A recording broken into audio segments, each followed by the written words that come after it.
초등학교 4학년 겨울방학, 보통은 공부 골든타임이라며 본격적으로 국영수 학원 공부에 열을 올리는 시기죠. 그런데 저희 집 시간표는 좀 이상합니다. 축구 선수반, 플루트 오케스트라, 피아노 콩쿨 준비, 거기에 댄스까지. 국영수 할 시간에 예체능만 4개를 돌립니다. 미쳤다고요? 아니요. 이건 다가올 AI 시대에 우리 아이가 살아남기 위한 가장 치밀한 생존 전략입니다. 오늘은 23년차 교육 전문가인 제가 왜 딸아이에게 문제집 대신 악기와 운동화를 사줬는지 그 4가지 종목별 밀당의 기술을 공개합니다. 태권도, 수영을 비롯한 진한 교육은 생략하고 앞으로 5학년 내내 지속할 저희 딸아이의 예체능 교육 실제 사례입니다. 반전도 준비되어 있으니 재미있게 감상해주세요. 첫 번째는 피아노입니다. 솔직히 말씀드리자면 이건 제 욕심으로 시켰습니다. 아이가 흥미가 없어서 좀 늦게 초 1학년 때 시작했고 거의 강권하다시피 학원에 보냈죠. 당연히 늘지 않더군요. 그런데 우연한 기회에 엄마가 다니는 피아노 학원으로 옮기면서 큰 변화가 있었어요. 가르치는 원장님의 열정도 대단하셨고 엄마랑 함께 다니면서 환경이 달라진 것도 있지만 결정적인 것은 콩쿨 대회에서 2등을 하면서 성취감이 생겨서가 아닐까 합니다. 아니면 그간 강조했던 아빠의 얘기가 뒤늦게 결과로 나온 걸까요? 늘 강조드렸듯이 아이들은 성취의 기쁨을 먹고 자라납니다.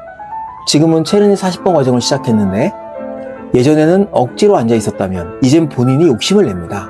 제가 피아노를 1순위로 권장하는 이유, 지난 영상에서 강조드렸죠. 피아노를 잘 치는 친구 중에 공부 못하는 친구는 없다. 악보를 보고 양손을 따로 움직이며 소리를 듣는 과정은 AI도 흉내 못 낼 최고의 두뇌 개발 훈련입니다. 아무리 강조해도 지나치지 않은 교육이 바로 피아노 교육이죠.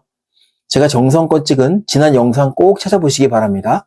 제가 23년 교육하면서 깨달은 것 중에 하나가 부모가 확실한 동기부여가 되면 아이는 어떻게든 시킨다는 거예요. 너무 좋은 거, 우리 아이에게 주고 싶은 열망이 어떻게 해서든지 아이에게 하게 만든다는 거죠. 아이가 싫어해도 부모가 끌고 가야 할 때가 있습니다. 저는 이 효과를 확신하기에 5학년부터는 아예 원장님과 입시반 커리큘럼을 따로 짜고 대학 교수님과 연계한 피아노 교육을 계획 중에 있습니다.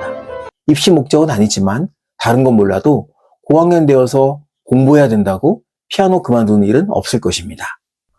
두 번째, 플루트는 접근법이 정반대였습니다. 그 시작은 3학년 클래식 공연 관람이었는데 콘서트홀에서 오케스트라의 플루트 연주를 보고 아이 눈이 반짝이더군요. 나도 저거 하고 싶어. 즉흥적인 변덕일 수 있어서 무려 1년을 기다리며 지켜보았습니다. 그동안 저는 은근슬쩍 꼬셨죠. 플루트보다 클라리넷은 어때? 플루트는 클래식에만 연주되지만 클라리넷은 클래식뿐 아니라 재즈 연주에도 나중에 써먹을 수 있어. 그리고 클라리넷을 대부분 훨씬 재미있어 하던데 하지만 딸은 1년 내내 플루트 타령만 하더군요. 결국 자기가 알아서 학교 오케스트라의 플루트 주자에 지원하더니 어쩔 수 없게 레슨을 하게 만들더군요. 이제 제가 할 일은 가능한 최고의 선생님을 찾아주는 거죠. 아이의 열망이 확인됐다면 좋은 스승을 만나게 해주는 게 부모의 중요한 역할이니까요. 세 번째, 지금 저희 집의 가장 큰 이슈는 바로 축구입니다. 어릴 때 저랑 공놀이 하던 게 화근이었을까요? 태권도 수영을 거쳐서 축구를 하게 되었는데 지역 여자반 축구반이 있어서 취미반 6개월을 하더니 덜컥 선수반을 하겠답니다. 선수반? 월요일부터 금요일까지 주 5일을 가겠다고? 매일 왕복까지 3시간이야. 공부는 언제 할래?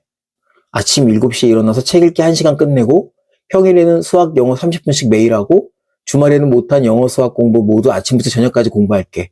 지난주에도 하루 종일 공부했는데 재밌었어. 요즘 수학도 영어도 책 읽기도 글쓰기도 다 재미있어서 다 할 수 있을 것 같아. 초사 겨울방학 공부해야 할 이 중요한 시기에 매일 왕복 3시간 훈련이라니요. 저는 피아노 입시반 그리고 본격적인 학습을 도와주고 싶었는데 아이의 생각은 달랐습니다. 아이의 자발성을 늘 강조해오고 의견을 존중해 주었는데 아빠가 설득해서 시작하게 된 축구를 아이가 하고 싶어 하는데 이유 없이 끊게 할 수는 없는 거죠. 제 스스로가 모순이 되니까요. 교육과 삶에서 가장 중요한 건 원칙이라고 늘 가르쳐 왔습니다.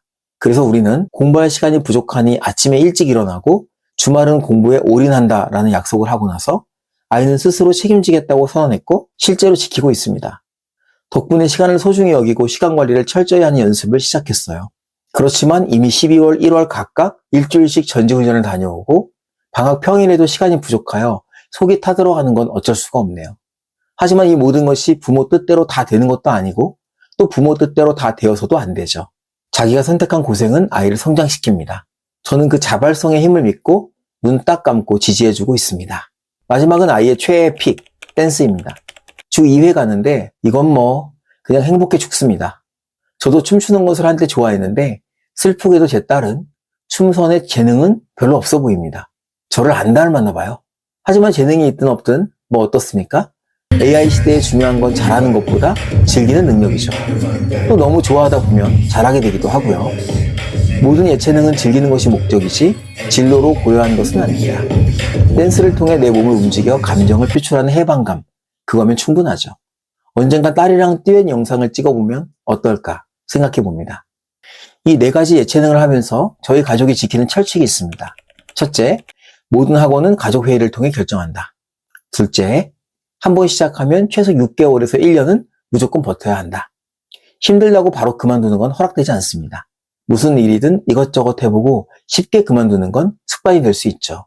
셋째, 그만둘 때도 중요합니다. 그만두게 될 때는 반드시 선생님을 찾아뵙고 감사 인사를 드리고 잘 매짐을 해야 합니다. 이것도 중요한 사회성 교육이죠. 성적이 안 오른다고 과외 선생님이 마음에 안 드니 소비자의 권리인 것처럼 중도에 함부로 바꿔버리는 건 아이 교육에 안 좋겠죠.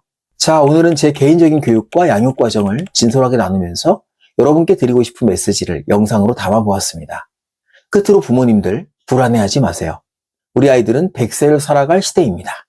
특히 이 AI 시대에 지금 당장의 영어 단어 하나, 수학 문제 하나보다 평생을 함께할 악기 하나와 건강한 신체, 그리고 내가 선택해서 해냈다는 성취감이 아이를 지탱해 줄 것입니다. 여러분의 자녀는 어떤 인생의 근육을 키우고 있나요? 댓글로 나눠주신다면 감사하겠습니다. 그럼 내일 영상에서 뵙겠습니다.